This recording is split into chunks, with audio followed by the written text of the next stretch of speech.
अस्सलामुअलैकुम। तो आज का जो वीडियो है वो मेरी उम्रा की ट्रिप का वीडियो है। तो हम लोग उम्रा गए थे दुबई से सऊदी की तरफ बाय रोड। तो शहबाज़ ने मुझे एक दिन फ़ोन किया, बोला उम्रा चलना है। तो मैंने उसको बोला हाँ मुझे उम्रा चलना है। तो बहुत बहुत शुक्रिया शहबाज़ का कि शहबाज़ ने मुझे उम्रा के लिए अपने साथ लेकर गया। और हम लोग ये जो उम्रा गए थे ये सतवा से हम लोग ने बस थी हमारी, वहाँ से सतवा से हम लोग निकले थे। तो अब ये शाम को हम लोग पहुँच गए बॉर्डर की तरफ। तो ये बॉर्डर पहुँच के हम लोग को सऊदी बॉर्डर पर हम लोग को इमिग्रेशन में रुक कर एग्ज़िट लेना था। तो वहाँ पर वो लोग ने जैसे एयरपोर्ट पे इमिग्रेशन होता है स्टैंप वगैरह ये वो, तो उन लोग ने उस तरीके से स्टैंपिंग किया। फिर उसके बाद हम लोग पहुँच गए 7 साढ़े 7 तक अराउंड सऊदी के बॉर्डर पे। तो सऊदी के बॉर्डर पे भी वहाँ पर चेकिंग होती है, इमिग्रेशन होता है पूरा प्रॉपरली। एयरपोर्ट पे जिस तरीके से इमिग्रेशन होता है, स्टैंपिंग होती है, वहाँ की सिक्योरिटी बहुत बहुत बहुत ज़्यादा मतलब हार्ड और टाइट होती है। तो काफ़ी टाइम लग जाता है सऊदी की सिक्योरिटी में। बॉर्डर की जो सिक्योरिटी होती है और इमिग्रेशन होता है, वो लोग पूरा सामान निकाल कर चेक करते हैं, फिर बस को स्कैनिंग में भेजते हैं। तो सऊदी बॉर्डर पर थोड़ा टाइम लग जाता है। तो हम लोग का जो सफ़र था वो 16-18 घंटे का था मक्का तक। फिर हमारी जो गाड़ी है वो खाने के लिए रुकी एक स्टॉप पर जाकर, एक रेस्टोरेंट पर जाकर सऊदी में एंटर करने के बाद। तो यहाँ पर अलग-अलग टूर की बसें भी लगी हुई थी। तो लोग इसी तरीके से बाय रोड आते हैं और मतलब रेस्टोरेंट पे स्टे होता है, वहाँ पर खाना खाओ फिर बस चल चल पड़ती है। तो हम लोग यहाँ रेस्टोरेंट पर रुके थे, यहाँ पर हम लोग ने मंदी राइस खाए। तो हमारे साथ मुनीर भाई थे जो शहबाज़ के कुलीग थे, और बिलाल हमारे सफ़र में मिल गया था हमें। बिलाल शारजा से था। और अब्दुल्ला मिल गया था जो अब्दुल्ला अपनी नानी के पास जा रहा था मदीने में। और शहबाज़ को तो आप जानते ही हो, शहबाज़ मेरा दोस्त है। मैंने जो आपको बताया मेरा दोस्त शहबाज़, तो ये शहबाज़ के अंदर भी बहुत मस्ती थी। तो अल्हम्दुलिल्लाह हम लोग ने साथ में सफ़र निकाले। ये हमारे मुनीर भाई है जो हैदराबाद से है, इन्होंने भी बहुत सपोर्ट किया हम लोग को नॉलेज नहीं थी, उन्होंने बहुत कुछ बताया। फिर ये जो क्लिप है वो मेरी सुबह की है, अराउंड 9 बजे के आसपास की है, क्योंकि मैं रात में सो गया खाना खाकर और मोबाइल में चार्जिंग भी नहीं थी, उस वजह से मैं वीडियो नहीं बना पाया ज़्यादा। तो ये जो वीडियो है वो हमारी मॉर्निंग टाइम की है, अराउंड 10:30-11 बजे की है, जब हम लोग बाय रोड जा रहे थे। हम लोग आगे बढ़ चुके थे सऊदी के अंदर और हम लोग हरम की तरफ जा रहे थे। तो उस वक्त की ये वीडियो है, देखो आप शहबाज़ को देख सकते हो सोकर उठा है। मैंने जो ये फ़्लाइट में पहनने वाला है जो कंफर्टर होता है नेक के नीचे रखने वाला, ये ले लिया था, एक मेरे लिए एक शहबाज़ के लिए। आप बाहर का व्यू देख सकते हो, यहाँ पर ऑल अराउंड पूरा डेज़र्ट ही डेज़र्ट है, कैमल है और ये सब जो व्यू है बहुत अच्छे हैं। हम लोग फ़्लाइट में जाने की सोचे थे, मगर हम लोग ने इस तरीके से गए कि चलो अच्छी बात है कि एक बार बाय रोड चले जाएंगे। फिर हम लोग पहुंच गए थे मताफ़ की तरफ। तो वहाँ पर एक रहबर आया था जिसने हम लोग को सब बताया कि किस तरीके से करना है और एहराम किस तरीके से पहनना है। हुदूद शुरू हो चुकी थी ना मक्का की, तो उन्होंने हम लोग को गाइड किया कि यहाँ पर हमें इस तरीके से एहराम पहनना है, ये चीज़ें बांधनी है और खुशबू नहीं लगाना है। एहराम के जो उमूर होते हैं मतलब खुजाना और बाल नहीं टूटना चाहिए। कोई भी चीज़ का मतलब अगर जानबूझकर कुछ भी चीज़ अगर हुई तो उसका कफ़ारा है। और वहाँ से दुआ पढ़ते पढ़ते निकलना है, लब्बैक अल्लाहुम्मा लब्बैक। तो मेरा तो फ़र्स्ट टाइम ये उम्रा था। अल्हम्दुलिल्लाह अल्लाह का एहसान है कि अल्लाह ने अपने घर पे बुलाया और उम्रा का मौका दिया अल्लाह ने। तो इन्होंने हमको सब डिटेल बता दी। फिर हम लोग ये चीज़ों को सुनकर और उसके ऊपर पाबंदी कर कर हम लोग फिर वहाँ पर एहराम बांधने के लिए नीचे उतर गए थे। तो वहाँ पर हम लोग ने देखा कि वहाँ पर पूरा गुसूल करने का उसके बाद उन्होंने हम लोग को सब चीज़ें बताई, शरायत बताई किस तरीके से करना है, क्या करना है एहराम बांधने के बाद, किस तरीके से बाहर आकर और किस तरीके से हमको बस में आकर बैठ जाना है। और उसके बाद सिर्फ जब तक हरम को ना देखे लब्बैक अल्लाहुम्मा लब्बैक पढ़ते रहना है। और हरम को भी देखने के बाद ऐसा है कि अपनी आँखों को नज़रों को नीचे रखने का, और हरम को मतलब देखने से पहले ऐसा है कि मतलब आँख नज़रें नीची रखो, जब हरम को देखो तो जो दुआ मांगो अपनी पहली नज़र जब हरम पे पड़ती है तो अल्लाह उस दुआ को कबूल कर लेता है।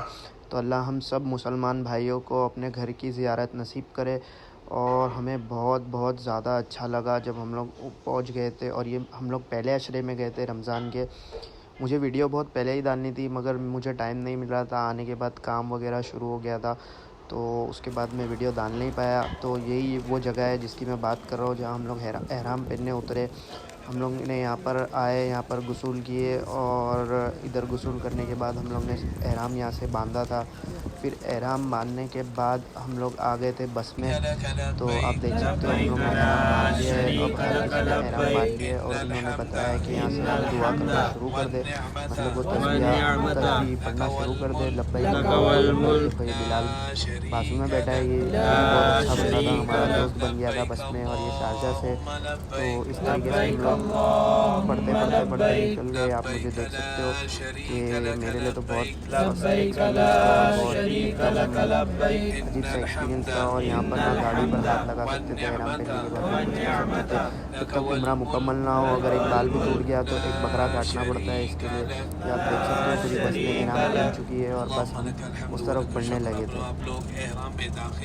तो आप देख सकते हो मैं और बिलाल हम लोग ने कुछ फ़ोटोज़ भी निकाली और हम दुआ पढ़ते पढ़ते पढ़ते आगे बढ़ते रहे। हम होटल जाएंगे, होटल में तो सामान आगे रखेंगे। देखते मैं आपको सामान बताता हूँ रखने किस के तरीके बाद से आप हम लोगों से हरम की गुजारिश है, तरफ जब थोड़ी सी बढ़ रहे लेट थे, तो हो मक्का की गए हम। तरफ।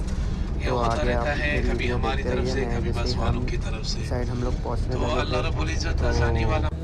देख सकते हो ये हम हरम के पास पहुँच गए थे। मैं आजू बाजू की होटलें और ये सब चीज़ें थी, और ये बस का व्यू देख सकते हो। सब ज़िक्र फ़िक्र में ही लगे हुए थे कि सब पढ़ते पढ़ते पढ़ते हरम की तरफ बढ़ रही थी गाड़ी। ये हम लोग होटल पहुंच गए थे। होटल पहुंचने के बाद हम लोग ने वहाँ पर सामान रख दिया था, और सामान रख कर हम लोग फ़ौरन ही नीचे उतर गए। नमाज़ पढ़ने के लिए हम लोग बढ़ गए उस तरफ। फिर हम लोग यहाँ से शुरू हो गए। हम लोग यहाँ से जो सामान रखने के बाद आगे आप देख सकते हो हम लोग होटल से नीचे उतर के सीधा नमाज़ पढ़ने के लिए हम लोग हरम की तरफ बढ़ चुके थे। तो ये आप देख सकते हो क्लॉक टावर का जो व्यू है, हरम के पास जो क्लॉक टावर है उसका व्यू है। और एहराम पहन के हम लोग लब्बैक अल्लाहुम्मा लब्बैक, आप देख सकते हो किस तरीके का मंज़र है ये। पढ़ते पढ़ते पढ़ते मेरे लिए तो बहुत बहुत बहुत ज़्यादा एक स्ट्रेंज और एकदम एक सपने जैसा था कि मैं एक सपना ही देख रहा हूँ कि मेरे को अल्लाह ने अपने घर बुलाया, वो भी रमज़ान महीने में। पहले असले में हम लोग मक्का की तरफ हम लोग जब रवाना हो रहे थे, तो मेरे लिए तो देखो आप देख सकते हो हमारा मक्का का ये जो व्यू है। मैंने मतलब फ़र्स्ट नज़र की तो वीडियो नहीं बना पाई क्योंकि मुझे तो कुछ समझ ही नहीं आ रहा था कि मैं अल्लाह के घर पहुंच गया हूँ फाइनली। तो आप देख सकते हो ये हम लोग उम्रा कर रहे हैं और काफ़ी रश था, और मतलब हमको तो इसकी इतना एक्सपीरियंस नहीं था। मुनीर भाई साथ में थे जिनका बहुत बहुत एहसान है, अल्लाह उनको जज़ाए खैर दे। उन्होंने हम लोग को बहुत ज़्यादा गाइड किया, और बस हम ये उम्रा मुकम्मल किए। और ये पहला ही रमज़ान था, तो फिर हम लोग सफ़ा मरवा कर रहे थे। वहाँ से जैसे तवाफ़ खत्म हुए हम लोग सफ़ा मरवा की तरफ बढ़ गए। आप देख सकते हैं सफ़ा मरवा में भी रश थी, सफ़ा मरवा फुल टाइट था। और मतलब हम लोग ने मगरिब से पहले हमारा तवाफ़ कर लिए, तो फिर हम लोग सफ़ा मरवा की तरफ बढ़ गए थे। तो वहाँ पर ही हम लोग ने रोज़ा खोला बैठ कर। बताऊँगा देखो मैं उसके बाद हम लोग ने यहाँ पर ही रोज़ा खोला। रोज़ा खोलने के बाद तवाफ़ कंप्लीट करे, मतलब जो सफ़ा मरवा के जो राउंड होते हैं उनको कंप्लीट किए। फिर हम लोग तवाफ़ करके मगरिब की नमाज़ पढ़कर सब कुछ कर कर हम लोग घर आ गए थे। मैं टकला भी हो गया था। तो ये ईशा की तरावी का वक्त है। तरावी का वक्त है, हम लोग ने यहाँ पे तरावी की नमाज़ पढ़ी। तरावी के बाद हमने खाना खाया। खाना खा के हम घर चले गए थे। तो मैंने जो टकला भी हुआ था तो वो भी क्लिप मैंने आगे शेयर की हो। तो मेरे चैनल को लाइक कीजिए, शेयर कीजिए, सब्सक्राइब कीजिए, और मेरी नई नई वीडियो के लिए बेल आइकन भी दबाइए और मुझे सपोर्ट कीजिए।